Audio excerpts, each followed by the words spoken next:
PSA just suspended all of their services for grading, except for basically the most high-end of the high-end. Welcome to the Solemn Yu-Gi-Oh channel, where we discuss everything collecting and investing in Yu-Gi-Oh! So to catch you up to speed, PSA is a grading company. They put a nice little number on your card and suddenly, through the power of magic, this card is worth way more. PSA graded Yu-Gi-Oh cards sell for tens of thousands of dollars, and that collectible Yu-Gi-Oh and other cards as well market has basically been exploding for years now, with 2020 and 2021 obviously being a very strong peak. Now, because of all this demand from Pokemon, sports, Yu-Gi-Oh! MTG and all kinds of cards, their backlog of cards just waiting to be graded but not getting graded is huge. It is in the millions. And so for that reason, in January or so, they basically doubled the prices. BGS also did that before. Basically every grading company cannot keep up with all the demand. Now PSA finally went, you know what? There is no way we can empty this backlog. We get so many submissions every day still, despite upping these prices.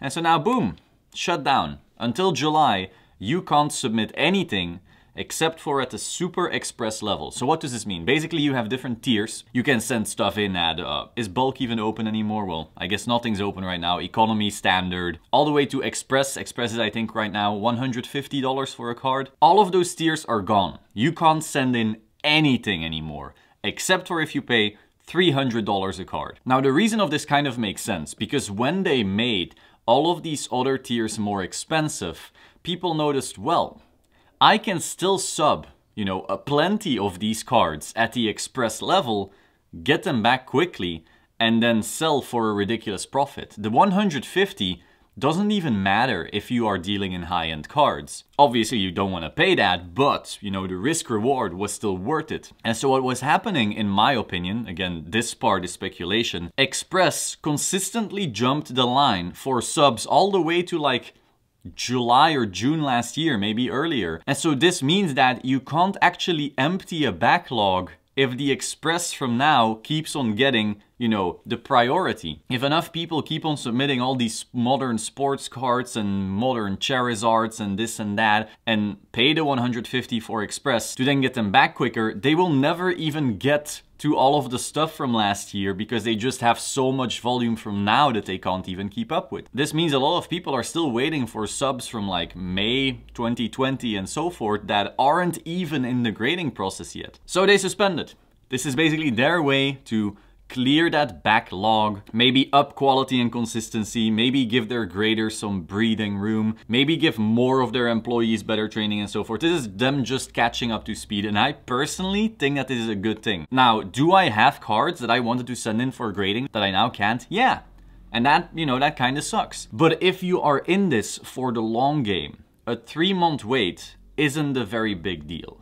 I have some cool cards. I've got some Crush cards, some Judgment Dragon. Did I show you that sub yet? Anyway, I have a pretty cool sub that I wanted to send out, and now I can't. Okay. Whether I sent this in July or now, I'll have to wait a little longer. That's fine. I'm gonna be in this for many more years to come. A 3-month wait isn't a very big deal to me, especially if it means that other subs that I already sent in, by the way, will also come back quicker, or that they at least will have more consistent grading quality or be able to basically get to everyone's stuff. Now, if you are someone who purely buys raw, sends in Express, flips, yeah, you're getting fucked. You will now have 3 months of absolutely nothing. Maybe you won't feel that immediately, because if you do that strategy, you're always kind of on a delay. But in a few months, you will notice the pain of you not being able to do that buy raw, Express grade and flip strategy. But that is the risk with short-term strategies. Overall, again, and I know this is pretty controversial, I think it's a good thing. Like, it's very hard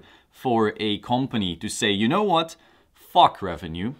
Fuck all these profits for now. We're gonna work on our shit. Or we're gonna improve the customer experience.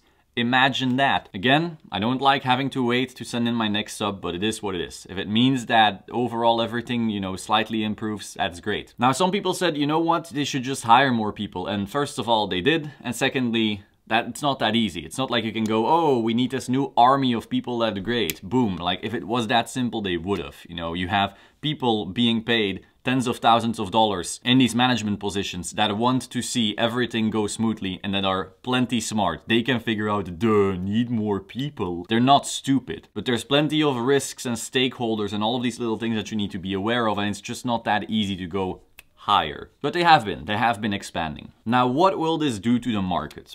Long term, I don't think anything. I just think this is their way of catching up, and long term, who cares, right? It was just a 3-month blip, but short term, I think this will have major implications. If you have been watching PWCC auctions and eBay auctions of cards and so forth, very often lately, we have seen cards come up for sale with the cert numbers 5.3, 5.4, even 5.5. Basically, all cards that just came back for grading. So the supply that we were seeing right now, as bottlenecked as it was by the grading companies not keeping up with their backlog, that supply was at least partially completely built on new subs coming back, and very often new express subs coming back. People finding a raw, minty Curse of Dragon, expressing it in, getting it back, trying to flip it, and that, you know, across the whole Yu-Gi-Oh! Spectrum. Now, what happens when these grading options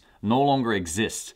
People will not be able to buy the raw and instantly grade and flip. So our supply will actually be smaller in the short term. The coming, well, maybe not now, because now they would go through some express stuff, but overall, I see a world where we have less high-end stuff hitting the market because the express flip game will no longer be a thing. I think for maybe 3 or 4 months, maybe 5 months, we will see a lack of supply and thus maybe price increases on some of these cards. Now again, that could coincide with retracements in demand or something like that, and then it could balance each other out. But overall, short term, you know, just a quick blip wise, this should affect prices. I do not think that this wait to get through the backlog will increase supply enough compared to the offset of the express no longer going through. It could also mean that they're starting to tackle, you know, economy or standard or bulk from last year, which might not be the same value as the stuff being expressed these months. So in my opinion, all of that will just give us, you know, even more of a supply bottleneck. So it's very possible that prices will go up a little higher. But long term, again, when you zoom out, when you're not thinking about, oh, what,